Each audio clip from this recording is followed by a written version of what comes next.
transparent conversation. So tonight on my podcast live, I'm talking about polygamy. And it was a great conversation. It was. And somebody I know, a good friend of mine, she popped on and she asked me a question. She said, "Would you really would be okay with somebody being with somebody who has eyes for someone else?" Now I'm going through my spiel. I'm answering the question, right? It's just my personal belief that, it's not in a man's nature to be with more, with only one woman. For some men, Some men they're monogamous. It's because they chose to be, not because it's their nature to be. I'm going down the line and list of things. And then something that I've struggled with my entire life rose to the surface for me again. And that was the fact that I have conditioned myself to accept polygamy because I don't know any different. I don't know what it feels like to be with someone who only wanted me. I've only attracted men who always had to have multiple relationships. Either they were in a relationship when they met me and lied to me about it, and we had our relationship and then the shit hits the fan and then here we go, right? Or they're with me and they connect with another woman and they keep her and me at the same time, but they don't be honest about it.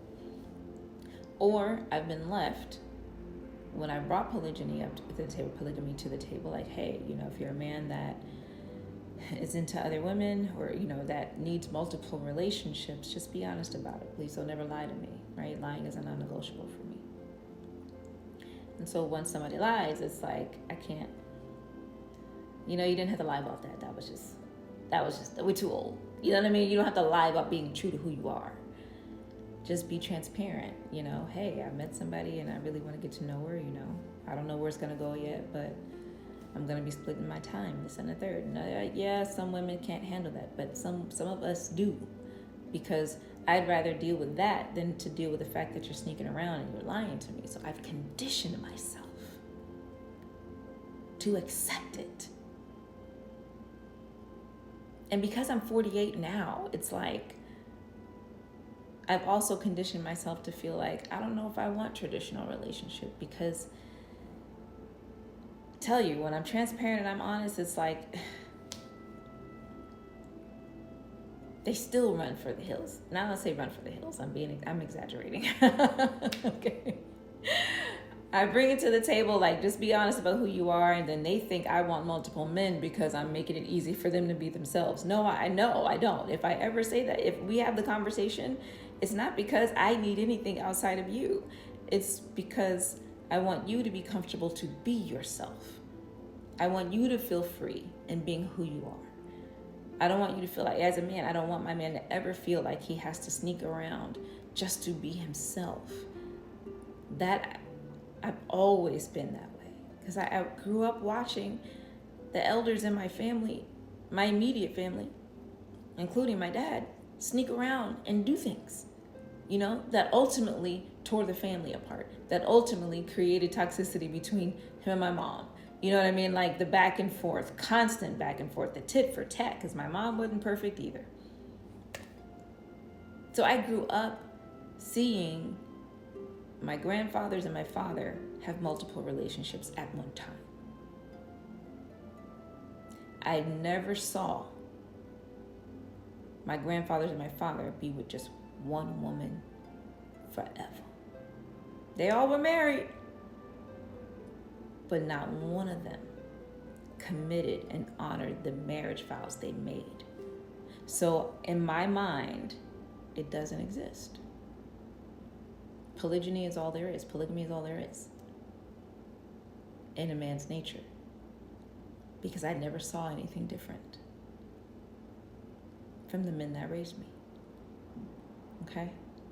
So now, as I'm running down this list, and that one thing that rose up inside of me again, like, oh my gosh, I guess I just really have never been worth it to one person.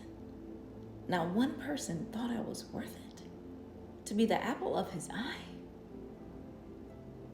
Now, I don't feel that way today, but it took me years to get to the place where I realized my worth is not determined by someone else's actions or how someone else feels about me. Or if they chose to cheat, that has nothing to do with me. Because I do know what I bring, the value I bring into the relationship. I know the value. I know what I add to any man. When I was young, I added a bunch of drama. I ain't gonna hold you. I was young and still learning myself. But as this woman that I am now, I have built such peace in my life that I don't have time for anything other than. So I make it very easy in relation. I don't do complicated. So for me, bringing polygamy to the table was like, hey, I just want you to be comfortable being yourself. If this is you, it's cool. If it's not, cool. 10 times out of 10, it's always who they are. But they got insecure because, this is what it seemed like. I can't speak for them.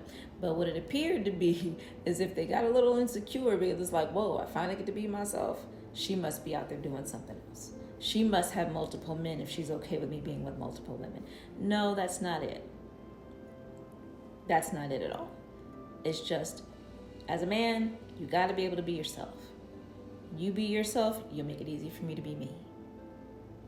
Okay? You'll make it easy for me to love you. You being yourself, I can love you with no problem. I can love you from that place of you being true to who you are. When you guys start being anything other than who you are, you make it hard on us, and then you blame us for the hardship that follows you not being authentic to yourself. So I've just always brought it to the table. Then the conversation goes, that's not what I want in my relationship. No? Then why are you cheating? Right? Because that's not what you want in a relationship. Or that's not what you want for your partner, but then you leave her to go be with 5 bodies anyway. You leave her and then a week later you got somebody new. I mean, she was always around. Or 2 weeks later you got somebody new. Even 30 days later you got somebody new that you're like in the bed with. She was always around. It's like, so why not just be honest about that? Why not just be with the person who allows you to have that freedom to just simply be you? Right? Why not solidify that? So because I've never experienced that, I always struggled with my worth, even though I know that my worth has nothing to do with anybody else. I know that now. But I tell you, when I was younger, I struggled with that so much. And I always had wished that I had my father and my grandfathers to see how a woman is supposed to be treated by her man. They treated women like an object, like their property. I never saw my grandparents or my father treat a woman with such care, reverence, and respect. Dad, if you're watching this, I mean no disrespect, but you know that I speak truth. And that's the only thing that I have the audacity to do, and that's why I created this platform. Transparency, honesty, and truth is all I talk, is all here. That's it. Healing is every day. And so in talking about that, those feelings rose up to my chest. And so I had to quickly remind myself when the live was over, you are worth it. You are worthy. And your worth and value and you being worthy has nothing to do with what anybody else has to say about you. And I leave that with you guys tonight. You are worthy. You are worth it. And you are deserving of all the love that this life has to offer and all the beautiful experiences that life has to bring for you. It doesn't matter what you've done in the past. It doesn't matter the mistakes that you've made. You are still deserving of the best that this life can give you. Allow yourself to receive that. It doesn't matter how long it takes you to heal from the things that hurt you. You are still worthy, and you are always going to be worth it. I'm Aisha K, and this is The Audacity. Have the audacity to be authentic to who you are. Be honest. Be truthful. Live transparently. Live boldly. Love hard and on purpose. Live out loud. Till next time.